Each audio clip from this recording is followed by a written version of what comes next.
Сәлеметсіңдер балалар. Бүгінгі сабағымыздың тақырыбы ә дыбысы мен әрпі. Бұл сабақта меңгеретінің әріпті танисың, ажыратасың және оны дыбыспен сәйкестендіресің. Оқудың түрлерін қолданасың. Кәне балалар, жұмбақ шешіп көрейік. Қызыл бұжыр айдары бар, қоқиланған айбары бар. Ауық-ауық азан салып, өңеш керген айқайы бар. Жұмбақтың шешуі әтеш. Ендеше қай дыбыстан басталып тұр? Ә дыбысынан. Кәнекей балалар, бірге қайталайық.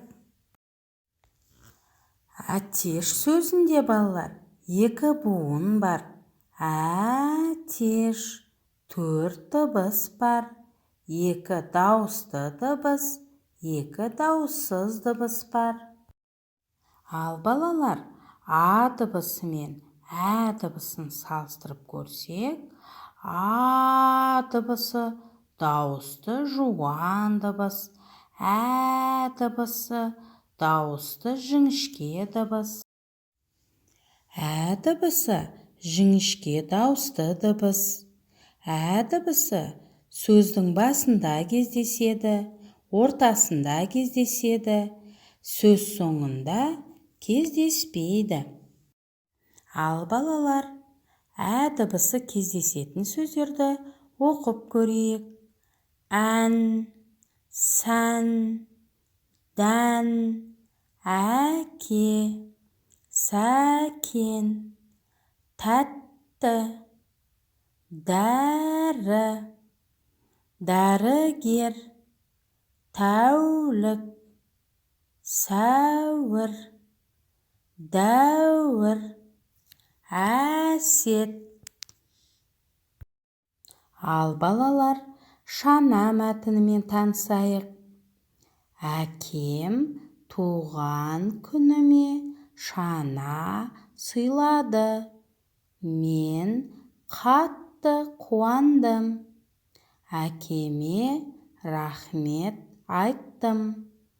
Шана әдемі. Қыста шанамен сырғанаймын. Осы сөздермен мәтінді оқимыз. Жарайсыңдар балалар.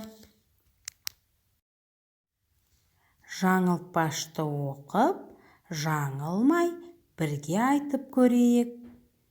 Келген малшы, әрі әнші, әрі аңшы. Жарайсыңдар балалар. Жаңылтпашты жаттап алыңдар. Әріптерден сөз құрап, оларға сәйкес суретті таңдайық.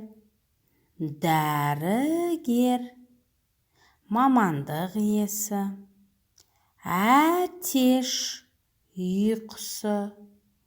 Дәурен, баланың аты. Тамаша балалар. Ә әріпін жазып үйренейік. Мұқият тыңда.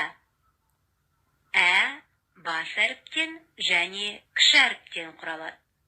Ә әріпінің бас әріпі. Үлкен жолдың ортасынан сәл төмен қаламыңды қой. Солдан оңға қарай доға жасай отырып иеміз. Сызықты жазу жолының астыңғы сызығына тигізе, солға қарай доға жасап, оны оң жақтағы сызықпен үстіңгі сызықта айқастырамыз.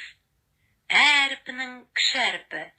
Жазу жолының үстіңгі сызығынан сәл төмен қаламыңды қой.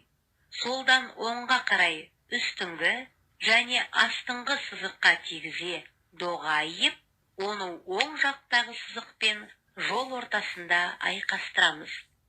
Дәптеріңді ашып, менімен бірге ә әріпін жаз.